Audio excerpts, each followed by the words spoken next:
New ইয়র্কে একদিন এক সাংবাদিক রামকৃষ্ণ মিশনের এক সন্ন্যাসীর সাক্ষাৎকার নিচ্ছিলেন। সাংবাদিক: আপনার গতকালের বক্তৃতায় আপনি বলেছিলেন কন্ট্যাক্ট আর কানেকশন।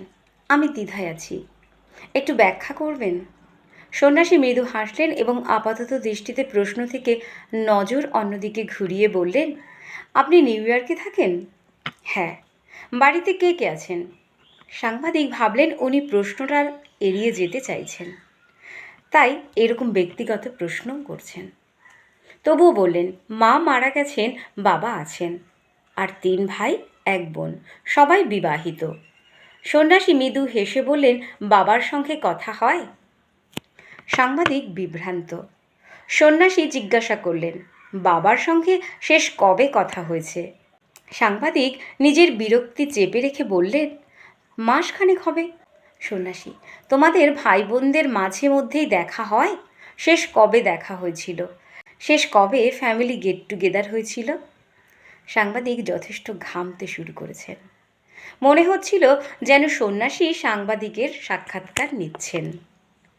লজ্জান্বিত হয়ে উত্তর দিলেন, 2 বছর আগে ক্রিসমাসের সময়। সবাই একসঙ্গে কদিন কাটিয়েছিলেন? 2 দিন। বাবার পাশে বসেছিলেন? সাংবাদিক বিভ্রান্ত হয়ে তাকিয়ে রইল। আপনারা কি একসঙ্গে ব্রেকফাস্ট, লাঞ্চ, ডিনার করেছিলেন? উনি কেমন আছেন জিজ্ঞাসা করেছিলেন? মা মারা যাওয়ার পর উনি কিভাবে সময় কাটাচ্ছেন জিজ্ঞাসা করেছিলেন? সাংবাদিকের চোখ অশ্রুসিক্ত হয়ে জল গড়িয়ে পড়তে লাগলো। সন্ন্যাসী তার হাত ধরে বললেন, লজ্জিত হবেন না, অনুশোচনা করবেন না। আমি দুঃখিত আপনাকে অজান্তে আঘাত দিয়ে থাকলে। আসলে এটাই আপনার প্রশ্নের উত্তর। বাবার সঙ্গে আপনার কন্ট্যাক্ট আছে, কিন্তু কানেকশান নেই। কানেকশান হলো হৃদয়ের সঙ্গে হৃদয়ের। একসঙ্গে বসা, খাবার ভাগাভাগি করে খাওয়া, একে অপরের খেয়াল রাখা, স্পর্শ করা, হ্যান্ডশেক করা, চোখে চোখ রাখা, একসঙ্গে সময় কাটানো।